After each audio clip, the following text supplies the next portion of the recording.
मावळ लोकसभा महायुतीचे उमेदवार श्रीरंग अप्पा बारणे आपल्या सोबत अप्पा सोमवारी 22 तारखेला अर्ज दाखल करणारे राज्याचे मुख्यमंत्री एकनाथजी शिंदे साहेब, उपमुख्यमंत्री देवेंद्रजी फडणवीस साहेब, उपमुख्यमंत्री अजितदादा पवार हे उमेदवारी अर्ज दाखल करण्यासाठी येतो असं मला त्यांनी सांगितलेलं आहे।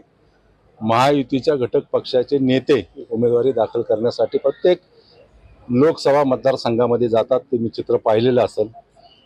राज्यामध्ये ज्या पद्धतीने महायुती काम करते त्याच पद्धतीने उमेदवाराला अर्ज भरून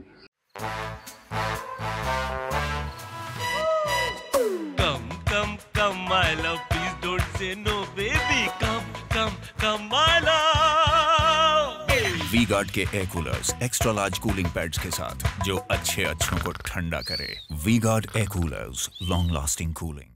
कार्यकर्त्याला बळ देण्याचं काम या माध्यमातून महायुतीचे नेते करतात। आता पाहिलं तर मावळ लोकसभेमध्ये आता पाहुणे रावळे असतील किंवा गावकी भावकीचं राजकारण पुन्हा चर्चेत यायला लागलेले, कसं त्याला तुम्ही आता सामोरे जाणार आहे? पहा, तुम्हाला या सोसायटीमध्ये जेवढे राहतात ते सगळे माझे पाहुणे आहेत आणि त्या पाहुण्यांनाच भेटायला मी आज आलो।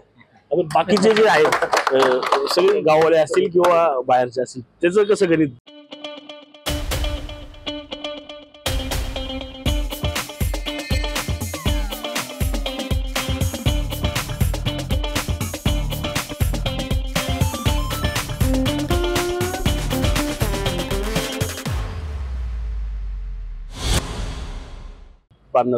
या पिंपळे सौदागर मध्ये नाना काटे गेले अनेक वर्ष निवडून येतात, शत्रुघ्न काटे गेले अनेक वर्ष निवडून येतात आणि या सगळ्या परिसरामध्ये जवळपास 50-60 हजार मतदार आहे।